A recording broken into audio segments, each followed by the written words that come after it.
Aujourd'hui, je vais te proposer de parler d'un métier pour lequel nous formons qui consiste en l'utilisation de pierres et de cristaux pour améliorer l'état général de notre santé, la lithothérapie animale.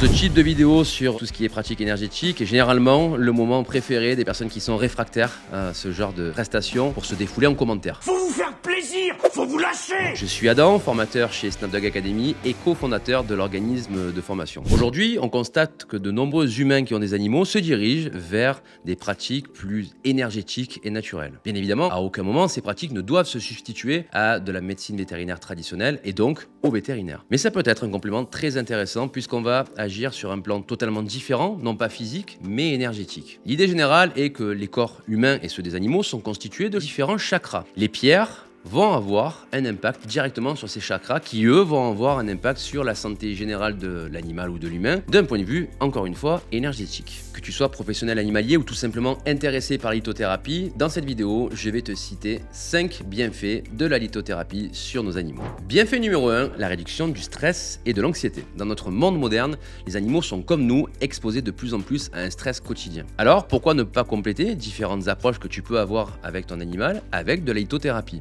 Pour cela, je vais te proposer par exemple d'utiliser l'améthyste. Cette pierre est connue notamment pour ses propriétés calmantes et apaisantes. Pour cela, tu as deux possibilités. Lors de séances de relaxation avec ton animal, tu peux poser les pierres dessus, ou bien tu peux positionner les pierres tout simplement dans son espace de vie. Sois attentif à la réaction de ton animal et fais en sorte que l'expérience reste quoi qu'il arrive toujours positive. Bienfait numéro 2, amélioration de la santé physique. Les pierres et les cristaux ne sont pas seulement bons pour l'esprit, ils peuvent être bons également pour le corps. Imaginons que ton chien n'ait pas de problème de santé particulier, mais ait une baisse d'énergie, soit un petit peu fatigué. Dans ce cas, je vais te proposer d'utiliser une pierre comme la cornaline qui a comme propriété de stimuler le niveau d'énergie vitale. Tu peux l'utiliser également sur des animaux qui peuvent être âgés ou léthargiques. Encore une fois, la lithothérapie ne va pas éviter la visite chez le vétérinaire, mais elle peut permettre de rebooster l'énergie de ton animal ou bien être un complément à un traitement. Ton animal a un problème de digestion ou un problème au niveau de son métabolisme. Dans ce cas, la pierre utilisée sera la citrine.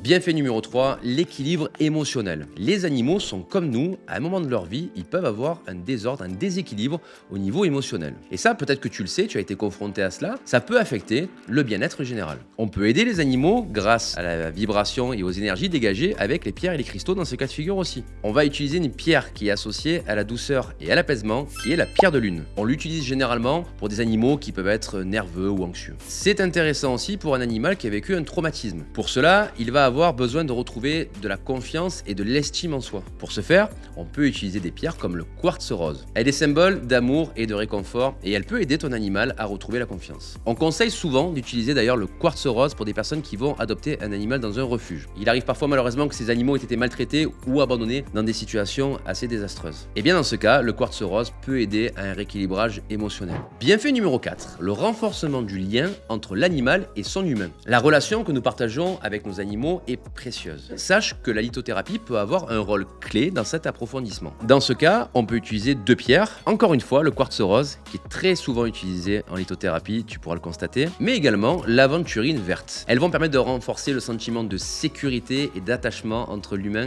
et son animal. Tu peux par exemple effectuer des séances de relaxation avec ton animal, avec un petit peu de musique, dans un moment calme, apaisant, et pour cela, tu vas disposer des pierres autour de vous pour pouvoir profiter de ces énergies. Encore une fois, la lithothérapie seule ne pourra pas renforcer le lien avec ton animal.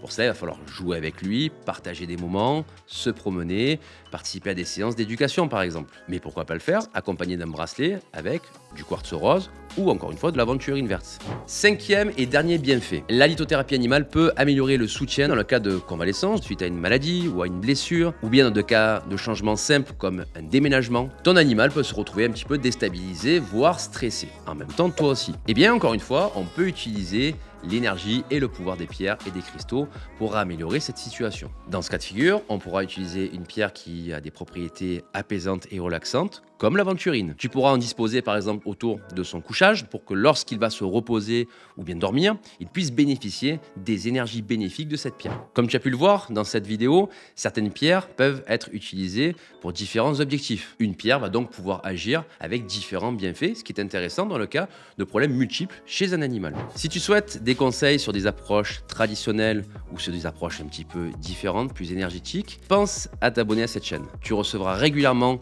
des conseils au travers travers de mes vidéos, que ce soit si tu es un particulier qui a un animal ou bien si tu es professionnel animalier et que tu souhaites avoir des informations supplémentaires, voire développer ton activité. J'espère que cette vidéo te donnera un petit peu plus de clarté sur ce qu'est la lithothérapie animale et sur ce qu'elle peut apporter à ton animal. Encore une fois, c'est une approche différente mais complémentaire de soins vétérinaires ou de séances d'éducation. Cette prestation peut être aussi complétée avec des soins énergétiques, du massage, de la communication animale, de la naturopathie, tout ce que tu jugeras utile et nécessaire pour le bien-être de ton animal ou pour le bien-être des animaux de tes clients. Pour ma part, je te dis à bientôt pour une prochaine vidéo. Ciao.